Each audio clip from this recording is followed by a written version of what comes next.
Viral na naman ngayon itong tanim bala movement. So, ito pong video na ipapakita ko, nangyari po ito sa airport sa Naiya, no?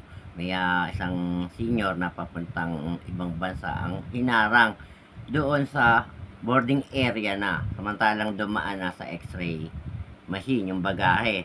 Nung sinabing may nakitang empty shell sa bagahe niya, nandun na sila sa boarding area, kailang malapit ng umalis. At ang masaklap nito ay pangisi-ngisi pa yung isang babae ro na security yata. So, bago ko ipakita yung video ay shoutout muna kaya Melina Caraan Reyes, salamat sa pag-send mo ng video, at shoutout din doon sa nag-upload ng video. Ito po, try nating i-play. Kasi siya so, teka lang, ano ba? Ano? That's too much. That's too much. Mami, o baka ito. Pang-ano mo po sa ito? Sure po ba kayo na siya? Hindi kasi kung ano, sobra yung abala. So, hindi nga kami. Yuri, nakuha ko na po yung pangalan nyo. Hindi nyo na po kailangan tagpan. So, hindi nga po kami.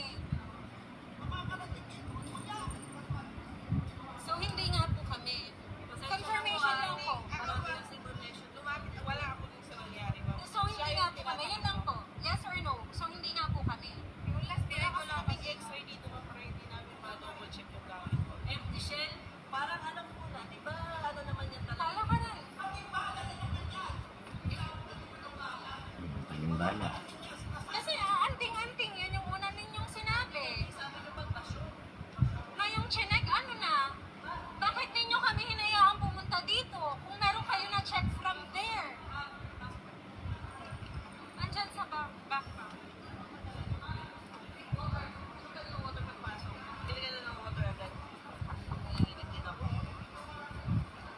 Pati ako napapagod.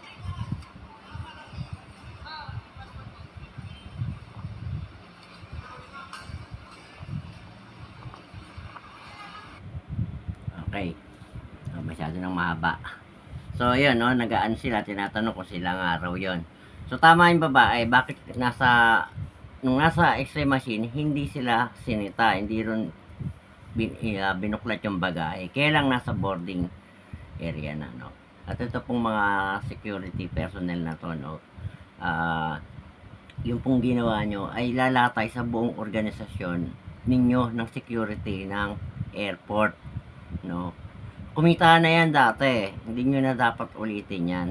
At porket hindi ganun kahigpit ang Pangulo ngayon, kung panahon ni Digong yan, maliligo kayo ng mura, sigurado. Bukod sa tatanggalin na kayo, mamumura pa kayo in public.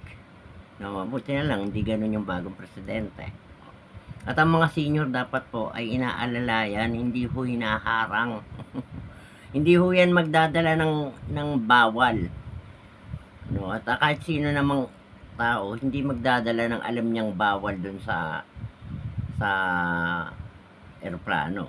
Maliban na lang kung talagang may sapak siya, magdadala siya ng bawal at gusto niyang maabala. No? Ay style ho yan, aabalahin niyo yung tao, pagkatapos hihingan niyo ng aregluhin na lang para makaalis na agad. No? Hindi ho porket naka no sleep mayaman. Shout out kay mami. So, hindi ho lahat ng umaalis dyan mayaman. Yung iba kaya pupunta sa ibang bansa, alam naman natin, OFW. Minsan pati OFW sinasalbahin itong mga to no? Although hindi lahat ng security kagaya ninyo, no? Sarcastic pa yung ngiti nung isa. Pagkatapos tumalikod lang sila, hindi man lang humingi ng paumanhin. Pasensya na po, tawa, false alarm pala. At malabong mag-false alarm ang x-ray machine. Dapat doon pa lang nasita na, hinarang nyo na. Bakit kailangan makarating pa sa boarding area? Kailangan ilang minuto na lang aalis na. Inaabala nyo.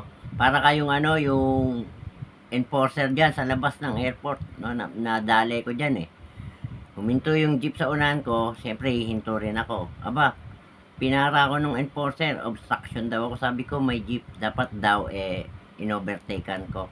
Kundi ba naman bugok, kakanan ako, overtake ako sa kaliwa. Tapos may sasakyan galing Baclara, papuntang Terminal 3. Ang masasalubong ko pag nag-overtake ako, dapat daw ganun ang ginawa ko. O, shoutout sa LGU ng Parañaque. Sana yung mga enforcer nyo dyan sa malapit sa airport, ang lalakas. Lalakas mangotong. Inabutan na lang namin ng 200 para lang kami paalpasin na at hindi na kami abalahin. No? So, sa loob din pala ng terminal, ganyan din, aabalahin para makahingi ng lagay. No? Manghingi na lang kayo, total, sa ginagawa nyo, kinakapalan nyo yung mukha nyo, di lubusin nyo nakapal ng mukha nyo, manghingi na lang kayo, mami, baka pwedeng umarbor ng $50. Ganun na lang kaysa abalahin yung tao. Sigurado namang bibigyan kayo, nakitaan nyo lang ng pera yung bagahe. Gagawa nyo na ng kaso Ang laki abala nun sa matanda. At hindi kita magdadala ang matanda ng ganon sa airport, no? Hindi na uso ang diskarte nyo. Iba naman, ibahin nyo style nyo. At mas maganda kung style nyo sa ikabubuti ng mga pasahero, no?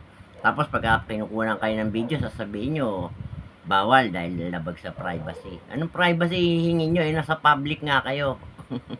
Ito mga madalas nakakapanood ako ng ganyan lalo yung mga enforcer, bawal daw kunan. Hindi pwedeng bawal, nasa public kayong lugar at public servant kayo. Huwag niyong sasabihin sa aming mga netizen or citizen na bawal kayong kunan. Pagdating sa ganong merong usapin, may diskusyon, kailangan videohan para alam kung ano yung pinagtatalunan. Dumidepesa agad na bawal. No? Pangalawa, tatakpan pa yung pangalan. Diba? Tatakpan mo yung pangalan mo. Dapat nga may ID kayong lahat kasi lalaki ng kalahati nung typewriting para kitang-kita yung mga pangalan nyo.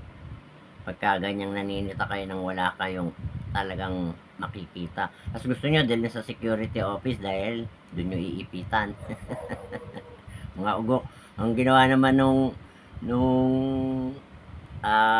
terminal officer, floating lang.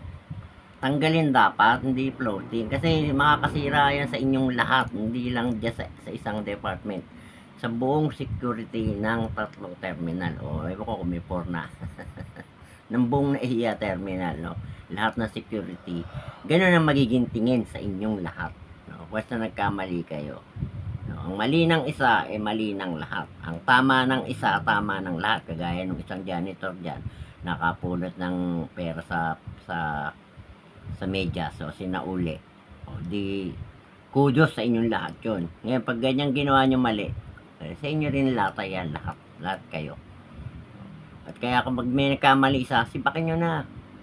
Baka ulitin pa diba? Shoutout sa inyong lahat dyan sa terminal, mga security. Pag kahit kasama nyo, huwag nyo kusintihin. Nadadamay kayo, yung matitino.